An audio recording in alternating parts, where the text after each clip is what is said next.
Graphic designing کا کام کرنا کیسا ہے، گرافک ڈیزائننگ کرنا کیسا ہے اور اس سے پیسے کمانا کیسا ہے، جو آن لائن کام کرتے ہیں کیا وہ سب کرنا درست ہے؟ طارق صاحب اسلام آباد سے. گرافک ڈیزائننگ میں بس کوئی ایسی چیز بنانا جو غیر شرعی ہو وہ جائز نہیں ہے. شرابوں کی بوتلوں کی تصویریں نہ بنائیں، آپ لڑکیوں کی تصویریں نہ بنائیں. باقی جائز چیز کی تصویر ہے تو وہ جائز ہے، ناجائز چیز کی ہے گرافک ہے تو وہ ناجائز ہے. باقی فی نفسی ہی یہ کام جائز ہے، اس سے پیسے کمانا بھی جائز ہے. آن لائن کام کے شرعی حکام، جو آن لائن کام کرتے ہیں کیا وہ درست ہے؟ اس میں حلال و حرام کی کیا تفصیل ہے؟ طارق صاحب اسلام آباد سے. دیکھیں آن لائن کام کرنا درست ہے، لیکن اس میں اب آپ نے بہت ہی وسیع سوال پوچھ لیا ہے، اس میں تو پورا لیکچر دیا جا سکتا ہے. آپ اسپیسیفک کچھ پوچھ لیتے ہیں نا کہ یہ طریقہ جائز ہے یا نہیں، تو میرے لیے جواب آسان ہوتا. بہرحال آن لائن ٹریڈنگ میں ایک دو تین چیزوں کا خیال کرنا ضروری ہے. بعض لوگ کیا کرتے ہیں، کسی کی کوئی چیز بکوا رہے ہوتے ہیں آن لائن، تو اس میں یہ شو کرتے ہیں ہماری چیز ہے اور ہم سے خرید لو. وہ بندہ خرید لیتا ہے حالانکہ وہ آپ نے ابھی خریدی نہیں ہوتی، آپ کی ملکیت میں ہی نہیں ہوتی. تو یہ عمل ناجائز ہے. یا تو آپ دو پارٹیوں کے درمیان کمیشن ایجنٹ بنے کہ میں آپ فلاں کی چیز فلاں کو بکوا رہا ہوں اور میں اس میں اتنا کمیشن رکھوں گا. یا آپ سامنے والے کسٹمر سے یہ کہیں کہ یہ پروڈکٹ ہے، یہ تمہیں میں بیچوں گا اتنے کی. بیچ نہیں رہا، بیچوں گا. بتاؤ تمہیں قبول ہے؟ اگر قبول ہے تو میں تمہیں جو ہے نا وہ کہیں سے بھی پرچیز کر کے بیچ دوں گا، میں تمہیں اتنے کی دوں گا، کہیں سے بھی لا کے دوں میں، بس یہ میرا ہیڈیک ہے. پھر وہ اوکے کر دے تو آپ وہ چیز مارکیٹ سے اٹھائیں اور اپنے قبضے میں لیں. قبضے کا مطلب یا تو خود اپنے قبضے میں لیں یا اپنا کوئی نمائندہ بھیجیں، وہ اپنے قبضے میں لائے گا. تو اس کا آپ کا جب قبضہ ہو جائے گا پھر آپ اس کو بولیں ہاں بھائی خریدنی ہے تو یہ لو جی میں آپ کے گھر میں پہنچا رہا ہوں. یہ اس طرح سے تو جائز ہے. یہ دو طریقے ہیں آن لائن خرید و فروخت کے، ان میں سے کسی کو اختیار کر سکتے ہیں. باقی اسپیسیفک کوئی خاص چیز پوچھنی ہے تو اس کے بارے میں پوچھیں تو میں بتاؤں گا. کرپٹو کرنسی سے نفع کمانا، کرپٹو کرنسی لے کر رکھنا اور بعد میں اس پر نفع حاصل کرنا کیسا ہے؟ محمد سرور ثوابی سے. دیکھیں کرپٹو کرنسی بعض چیزیں ایسی ہوتی ہیں علماء اس میں ماہرین سے پوچھ کے ہی رائے دیتے ہیں. یہ کرپٹو کرنسی تو ایک ڈیجیٹل کرنسی ہے نا، یہ نئی چیز ہے، تو ماہرین جو تفصیل بتائیں گے علماء اسی کے مطابق فتویٰ دیں گے.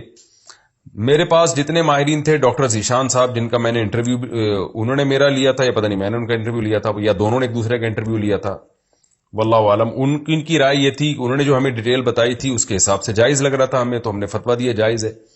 لیکن ایک اور بڑے عالم ہیں، عالم سے میری مراد کرپٹو کرنسی کے ماہر، جو میرے پاس ان کا نمبر بھی ہے، میں نام بھی لے لیتا ہوں، تھوڑا سا آپ لوگ ویٹ کریں.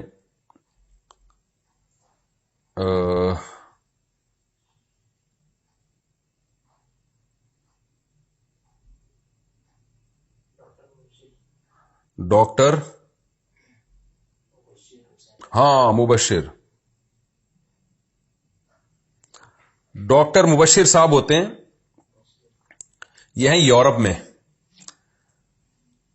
شاید اٹلی میں تھے، جرمنی میں، مجھے بھی یاد نہیں، میری ان سے بہت ڈیٹیل سے بات ہوئی تھی. ڈاکٹر مبشر حسین رحمانی، ان سے کافی ڈیٹیل میں میری بات ہوئی ہے. ان کو، یہ خود ڈاکٹر ہیں، کرپٹو کرنسی کے بہت ماہر ہیں. ان کا کہنا یہ تھا کہ یہ جائز نہیں ہے، یعنی جو ان کی رائے تھی نا، ظاہر ہے جائز ناجائز کا فیصلہ تو مفتیان کرام ہی کریں گے، لیکن جو یہ ڈیٹیل بتا رہے تھے اس کے حساب سے کرپٹو کرنسی کا جواز نہیں بنتا. تو اب چونکہ ماہرین ہی کی رائے میں اختلاف ہے تو اس لیے میں نے اپنے پرانے فتوے سے رجوع کیا. ان سے جب میری بات چیت ہوئی، ان کے پوری ڈیٹیل ہے، فیس بک پہ بھی آپ کو مل جائے گی، اور ہو سکا تو ہم اس کا لنک بھی شیئر کر دیں گے. تو اس لیے میں نے پھر اس میں توقف کر لیا ہے. بھائی جو میں نے جواز کا فتویٰ دیا تھا میں اس سے رجوع کرتا ہوں، میں ناجائز نہیں کہہ رہا، کیونکہ ایسا نہ ہو کہ کل پھر کوئی ڈاکٹر صاحب کہیں کہ یہ اس کی ڈیٹیل ہی بدل دیں. مفتی کے سامنے جو دو تفصیل آئے گی، مفتی اس تفصیل کے مطابق جواب دے گا نا. اب ایک ڈاکٹر الگ تفصیل بتا رہے ہیں، دوسرے ڈاکٹر الگ ڈیٹیل بتا رہے ہیں، تو پھر مفتی بیچارہ کنفیوز ہو رہا ہے. تو اس میں مفتی صاحب کا قصور نہیں ہے، یہ قصور یہ اس جو معلومات ہمیں مل رہی ہیں ان معلومات میں ٹکرا ہوا ہے. اس کی مثال ایسے ہے جیسے کوئی میڈیسن ہو، اب لوگ ہم سے اس میڈیسن کے بارے میں پوچھ رہے ہیں کہ یہ دوا حلال ہے یا حرام، تو میں ڈاکٹروں سے پوچھوں گا نا کہ ڈاکٹر صاحب اس کے اجزاء بتائیں. اب ایک ڈاکٹر کچھ اور بتا رہا ہے، وہ بتا رہا ہے اس میں سور کی چربی شامل ہے، وہ بتا رہا ہے اس میں فلاں فلاں حرام اجزاء شامل ہیں، دوسرا ڈاکٹر کہہ رہا ہے کہ نہیں اس میں سور کی چربی نہیں ہے. تو مفتی تو کنفیوز ہو جائے گا، وہ کہے گا بھائی ڈاکٹروں کی رائے میں اختلاف ہے کہ اس میں ہے کیا. تو جب ڈاکٹروں کی رائے میں اختلاف ہے تو ہم یہی کہیں گے بھائی ہمیں نہیں پتا اس کے بارے میں. تو اس لیے ماہرین علماء بھی اس بارے میں زیادہ تر نے توقف کیا ہوا ہے، کیونکہ خود جو ماہرین ہیں، جو کرپٹو کرنسی کے ماہرین ہیں، انہی کی رائے میں اختلاف ہو رہا ہے. تو اس لیے جب سے ڈاکٹر مبشر رحمانی صاحب سے میرا رابطہ ہوا ہے، وہ اس فیلڈ کے ماہر ہیں، تو اس لیے میں نے توقف کر لیا بھائی جب تک کوئی چیز نکھر کے سامنے نہیں آئے گی 100% کرپٹو کرنسی کے بارے میں، اس وقت تک ہم توقف کریں گے. جامعۃ الرشید میں بھی جو جامعۃ الرشید کا آفیشیل فتویٰ ہے، دارالعلوم کرنگی کا جو آفیشیل فتویٰ ہے وہ بھی یہی ہے. اگرچہ جامعۃ الرشید ہی میں بعض مفتیان کرام اپنے طور پہ اس کو جائز کہہ رہے ہیں، لیکن جو جامعۃ الرشید یا دارالعلوم کرنگی کا یا دیگر بڑے اداروں کا جو آفیشیل ایک فتویٰ ہے وہ یہی ہے کہ بھئی اس کے بارے میں معلومات ہمیں جو ہے نا وہ کلیئر نہیں ہے، اس لیے سب نے اس میں توقف کیا ہوا ہے اس میں جب تک. اور دیکھیں الحلال ابین والحرام ابین، حدیث میں آتا ہے حلال بھی واضح حرام بھی واضح، اور کچھ چیزیں مشتبہات میں ہیں.